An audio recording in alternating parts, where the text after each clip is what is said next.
Hey there, how we doing?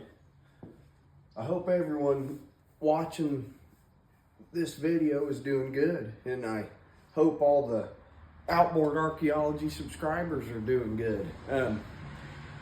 This is kind of a new thing I'm trying. I've never made a YouTube channel, so this is kind of one of the first times I'm recording myself here. So if I get all stuttery, that's why.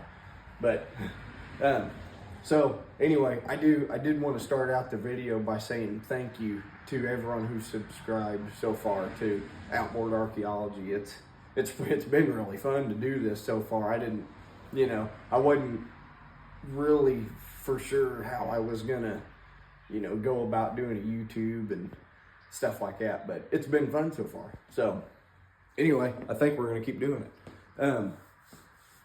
So a little bit about me. I live in Indiana, and we have a collection of antique boat motors. So my dad and my grandpa started collecting antique boat motors and some boats here and there in 1966. So at the time, my dad was, what was he? My dad was 5 years old at the time, and so the first motor they ever got was a water witch, and we actually still have it, and I want to get it up on the channel.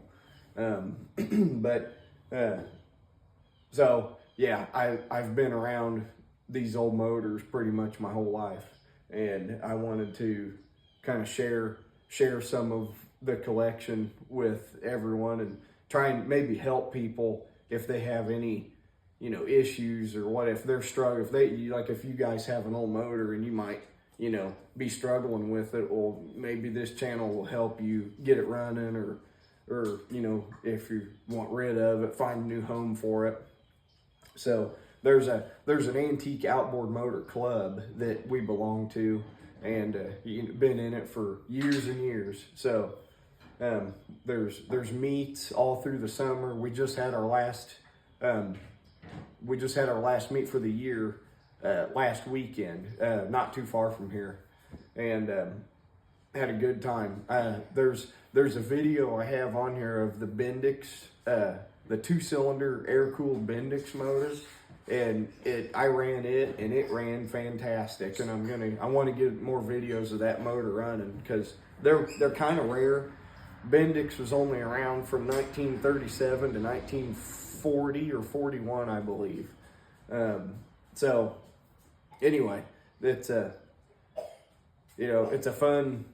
can be a fun family hobby. You can get your kids into it, and it's kind of how I got into it. And I just let my 3-year-old try and drive a boat for the first time, and it was interesting to say the least. But anyway, we had fun. But one of my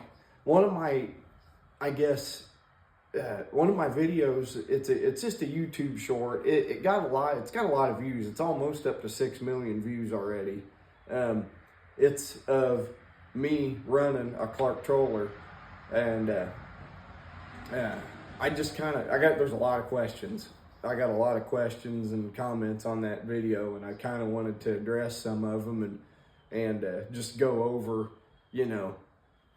give you kind of the short version of how a Clarke Troller works. So here we have 2 Clarke Trollers. I'm gonna grab the camera and bring it over here. So that's what the casting looks like. That's what their logo looked like back then.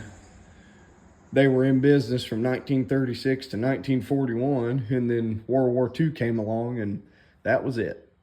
And believe it or not, there's a lot of American outboard motor manufacturers that were around before World War II that went out of business because of the war.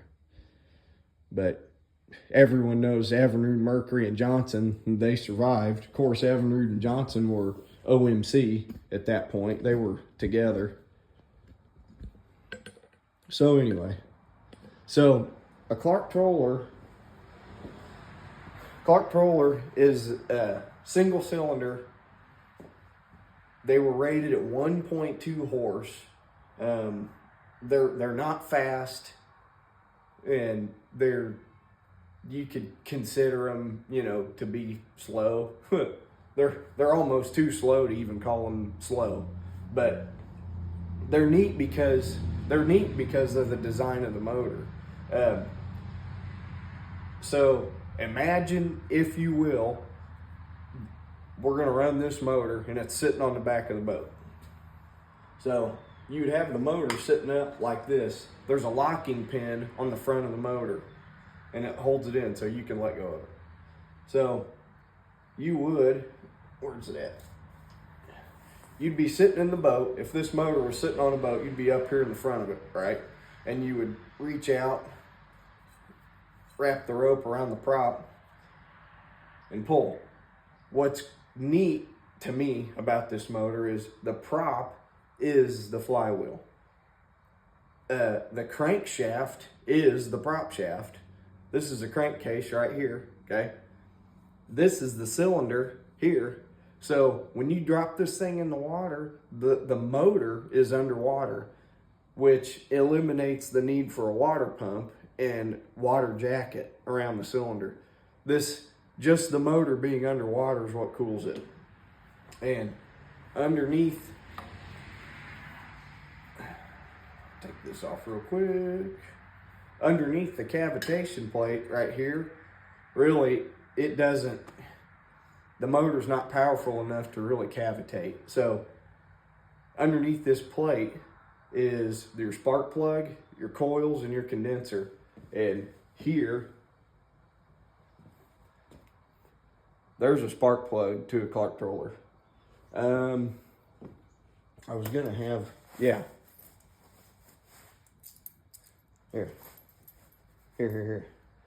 So this is a quarter, 25 cents, right?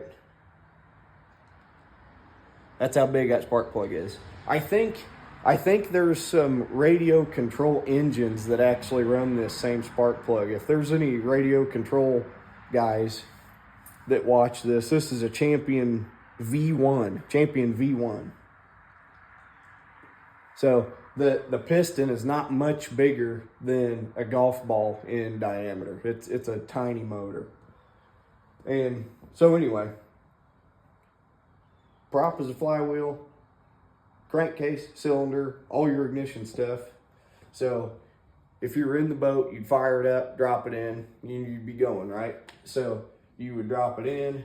Now, your gas tank, this bowl is the gas tank, and underneath this cover is the coil.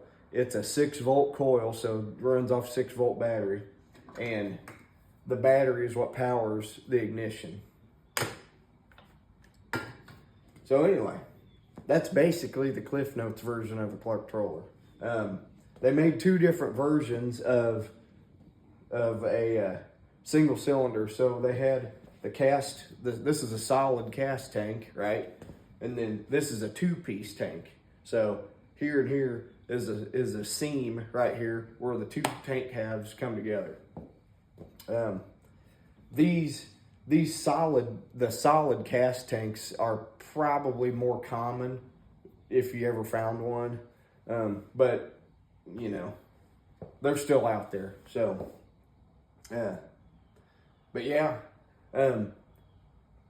we've got a lot. Well, I've got a lot more motors I want to get put on this channel, and there's motors that I'm gonna have on there that most people probably have never heard of, that were made in America before World War II. So a rowboat motor called like Wisconsin, Lockwood, Wright, Hiawatha, Kale. I've got a Kale video up. I got more Kales I want to put on the channel too. But anyway, again, I wanted to say thank you for subscribing. Thank you for watching. I think we're going to have fun with this channel. We'll see you guys on the next one.